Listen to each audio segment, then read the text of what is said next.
Well, it only took us 8 weeks, but here we are. We've met our hero, hugged our ally, learned from our mentor. We were warned by the Herald, laughed with the Trickster. We got double-crossed by the Shapeshifter, and we bested the Guardian. At the end of this long uphill road, we're face to face with the Shadow Archetype. I'm author DC Ferguson, and this is the Worldbuilding Dojo. Before we get started, I want to give you all a quick reminder. Subscribers to my newsletter are getting a copy of Cora Blake, Arcane Agent, for free. This short story is a prequel to the Dragon's Dream saga and a great chance to get started with the series. I linked the newsletter sign up in the comments. Be sure to sign up and get your free copy. While you're at it, you fancy devil you, why don't you like me on Facebook? We'll make a blanket for it and be best friends. Plus you can see what I'm up to, get my books from the store, and all sorts of cool stuff. Now, way back in our world building basics video here, we talked about strong antagonists, which the Shadow will often be. So rather than dwell on our many awesome lessons from that video, we're going to talk about many aspects of the Shadow that were not covered in there. If you haven't checked out that video yet, go back and give it a watch. It's loaded with discussion and example on making compelling villains. Then come back here armed with that knowledge. We're going to talk about what the Shadow means, where it comes from, and the pitfalls to avoid. I don't know about you, but in some cases, I find the story of the Shadow can be more compelling than the hero's journey if done well. Yes, I'm talking about you, Kingpin. Seriously, Daredevil Season 1 was one of the most fascinating villain arcs I've ever seen, and done just wow. So watch it and enjoy. So, first things first, darkness falls upon the land. The Shadow looms over it. Before we have our plucky hero grab their lightsaber or learn some kung fu, let's talk origin.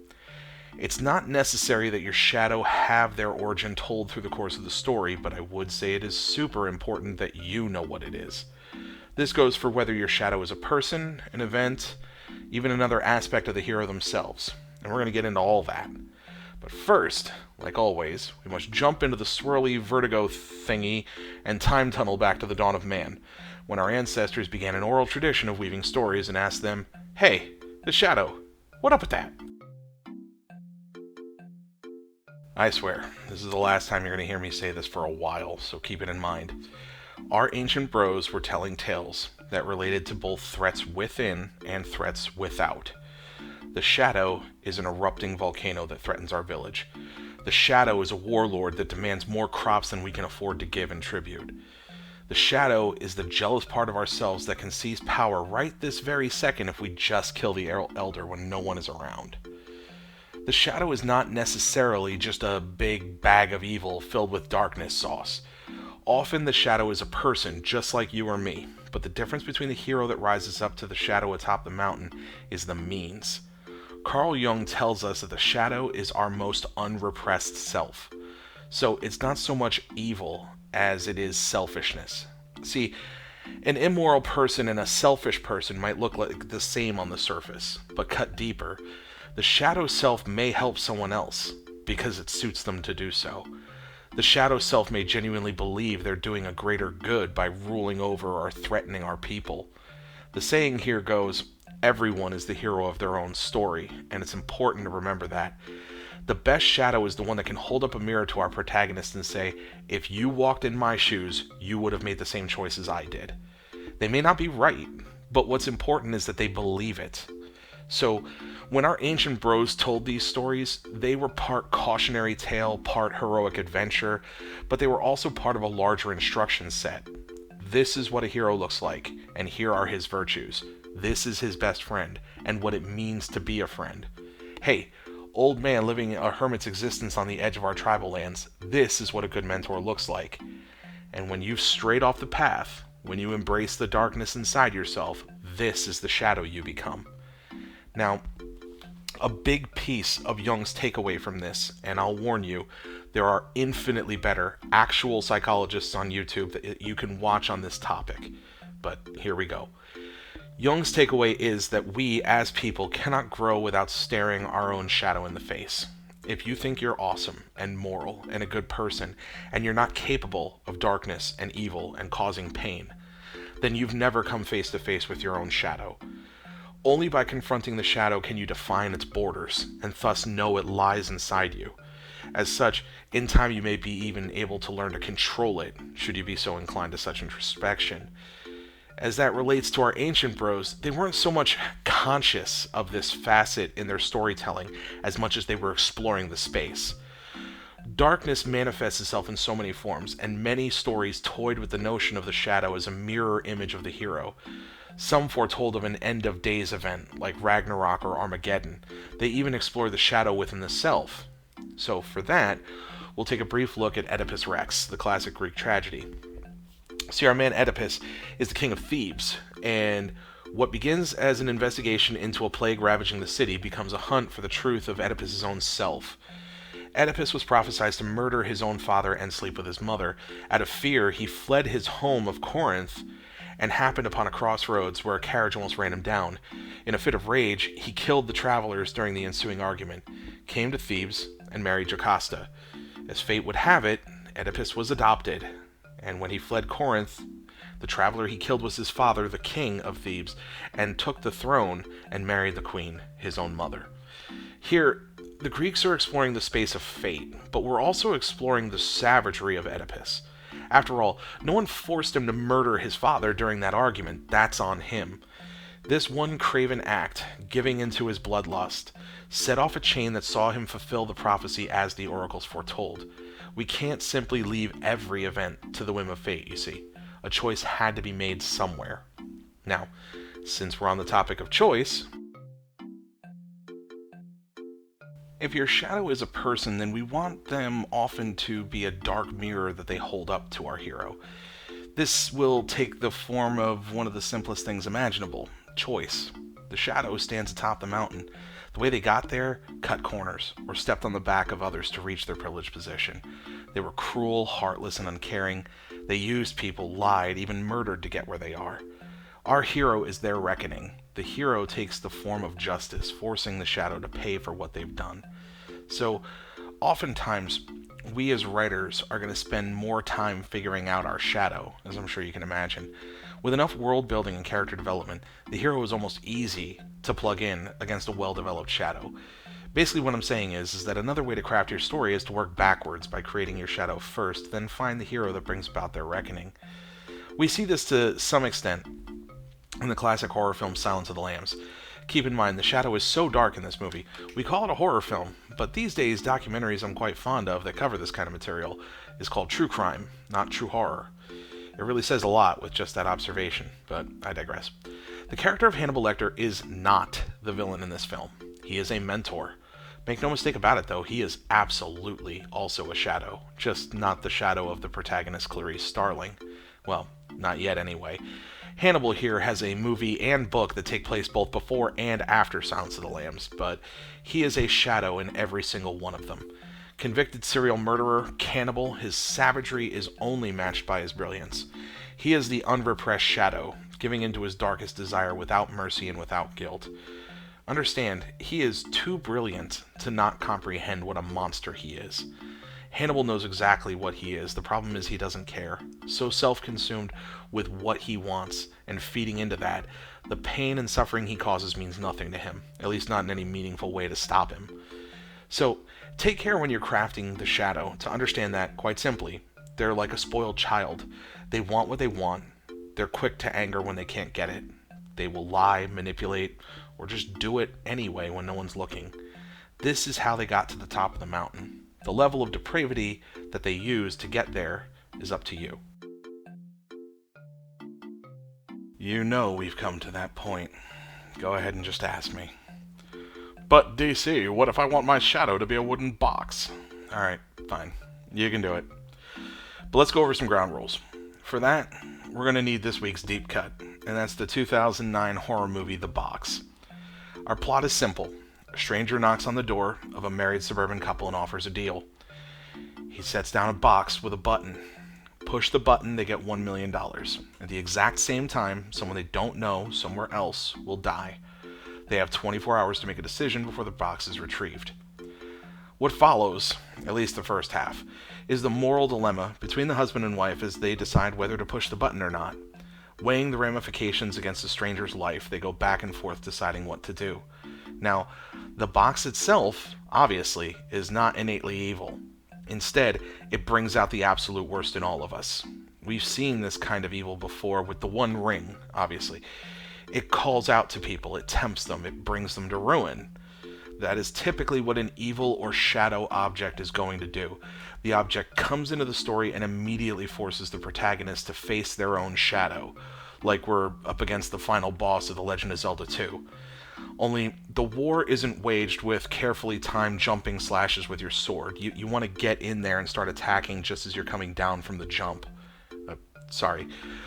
What we're saying is that the battle is waged in the mind. Temptation, whether it be power, riches, popularity, every time we have a magic box of some kind, we're making the main character confront themselves. These types of stories naturally lend themselves to horror. I mean, I grew up watching Friday the 13th, the series, which was literally a horror show about recovering every antique cursed object the previous owner of the antique store had sold. Great series, by the way. Highly recommend it, but good luck finding it. Now, while horror works well with this, we can also keep in mind that Frodo's subplot in Lord of the Rings has horror elements, but Frodo confronts his shadow. He has an ally in Sam. He's got Smeagol Gollum, a creature whose mind is literally split in two by his experience with the ring. This is a hero's journey that overcomes the shadow within, and as Gollum falls into the lava, we see how giving into the shadow and letting it win brings us to ruin. And if you think that Jungian notion of the shadow was lost on Tolkien, you are sorely mistaken. Tolkien was far too prepared and methodical in the way that he laid out his storytelling to not be keenly aware of the representations in his own work. Quite often, actually, you'll find Tolkien popping up in your psych class and Jung popping up in your literature class. Now, forcing a confrontation between your protagonist and their own shadow self is pretty heavy stuff. Most often, it won't be Lord of the Rings you're doing with this. It will be horror. But Frodo is a great example of how it can be done as part of a larger, overarching hero's journey. So, difficult, yeah, but it is possible. But now if we look to the skies, we see the shadow is blotting out the sun. Get your space drill. Disaster movies occupy this weird space just before dystopias. They may seem hopeless, but there's a lot to be said for what happens after, even when the space rock blows us up, or after all of our friends are zombies. Let's explore. Our ancient bros had Ragnarok and Armageddon and so on, as we mentioned earlier, but what does it mean? Even in these end-of-times prophecies, the tale is one of destruction and suffering, but they too move back to the light by the end. The darkness of what happens when the world effectively ends is left on a hopeful note. And so we see that pretty often with disaster and dystopian books and film. Here, the event is the shadow. A darkness will come over the world that we know, and it will never be the same. It is often a mindless, destructive force like an asteroid or a plague. Now, in disaster movies like Armageddon, we see the shadow, we identify it as the shadow, and we draw a line in the sand. We go after it, hope to stop it before it's too late. Now, sometimes succeeding is the whole point of the story. We save the day from the mindless shadow, and the journey is what matters. In other stories, we can't do anything to prevent it, like The Day After Tomorrow. In those films, the journey is more about saving who we can and providing a hope for the future. So these cataclysmic events aren't so much about the shadow winning, it's more about what the rest of humanity does afterward. These are still tales of hope, and are rife with opportunities for heroes' journey tales. Now, this has come up in a few of our last videos on archetypes, including this one. Why have I mentioned horror so many times? Well, the reason is simple. There are the stories where the shadow wins. That's it. There's nothing else to it. If you take a hero's journey, plug in all your archetypes, but you let the shadow win, you usually end up with a work of horror. To illustrate that, we're going to compare and contrast two movies, and that brings us to our second deep cut, the 1986 remake of the horror movie The Fly, starring Jeff Goldblum. Since we're loving on some insects, let's compare them against Ant-Man. Now, we're looking at parallels here in our storytelling. Seth Brundle and Scott Lang are both in a redemption period in their lives. Seth has been working on a project in secret that's going to blow the mind of the world. Scott Lang is an ex-con trying to put his life back together. They both have this technology they come face to face with, and both of them use it. We go through this honeymoon period where everything is so cool thanks to this new tech, and this is where we start to diverge. In learning about the technology, Seth realizes his DNA was spliced together with a fly that was in the teleportation chamber he created. Scott realizes he can use this technology of shrinking down to become a superhero. Seth begins pushing the love of his life further away, while Scott is trying everything to win his way back into his daughter's life. Both of them lean into their new powers, though Seth is becoming a monster while Scott is becoming a hero. In the climax of The Fly, the one guy trying to save Seth's girlfriend from the monster he's become has a showdown with Seth in The Fly, and Ant-Man, an evil version of Scott going by Yellow Jacket, has a showdown with him. Scott defeats him and becomes a hero to his daughter. In The Fly, well, let's just say that Seth's transformation doesn't end well for literally anyone in the film. As you can see, the trajectory of these two stories are practically following the same beats. But when the shadow wins, it's terrifying horror, and when the hero wins, it's a hero's journey. This should be a valuable lesson to you. As I'm sure you've heard, tragedy and comedy have a similar relationship. So with this, the final archetype revealed, you now know that you have an understanding of all the major archetypes and how they work in 4 different genres. And here you thought you were just looking at my pretty pictures. The shadow is at least as important, if not more important, than your hero. Understand that the development of your shadow is what makes your hero great. The better and more well-realized antagonists will arguably be more memorable than the hero the best of them.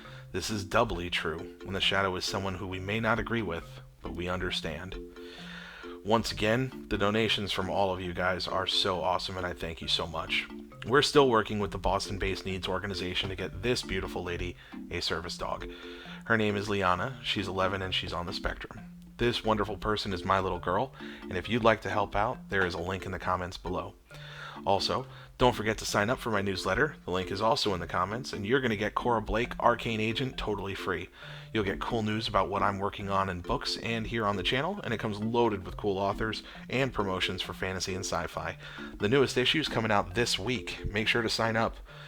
Also, don't forget to like and subscribe to hear about new videos, and as always, I'm DC Ferguson. Now have fun and get crafting.